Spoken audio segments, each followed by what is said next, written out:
ઉભા રહ્યો ચણાનું વાવેતર કર્યું છે આ વર્ષે મોકો છે ચણાનું વાવેતર બહુ જોરદાર છે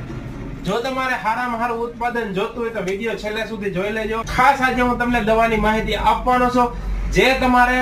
ફૂલ ફાલ અને ફૂટ બધું વધારી દેશે અને એના જો તમે 2 રાઉન્ડ કરી દેવાનું તમારે મબલક ઉત્પાદન અત્યારે ચણામાં 20 22 કે 25 દિવસના બધાના ચણા થઈ ગયા છે એટલે કે ઓલરેડી ફૂલ કોક દેખાવા માંડ્યું છે તો અત્યારે કયો રાઉન્ડ લેવો જોઈએ તે છે ધર્મજ ક્રોપ ગાર્ડ લિમિટેડ કંપનીનું રુજુતા આ દવા તો આપ બધા જાણતા જ હશો અને ઓળખતા જ હશો આ દવાના રિઝલ્ટ ખૂબ જ સારા છે ખેડૂત મિત્રો આનો ઉપયોગ તમારે 25 દિવસ જ્યારે તમારા ચણા થાય 25 દિવસના ત્યારે કોઈને પૂછવાનું જ નથી 25 દિવસનો થાય ને એટલે 100% અને છાંટી દેવાની છે 20 ml નાખીને આપણે કોઈ કંપનીનું પ્રમોશન કરતા નથી આ મેં પોતે જાતે રિઝલ્ટ લીધેલું તું ગયા વર્ષે ચણામાં જો તમે આનો ઉપયોગ કરશો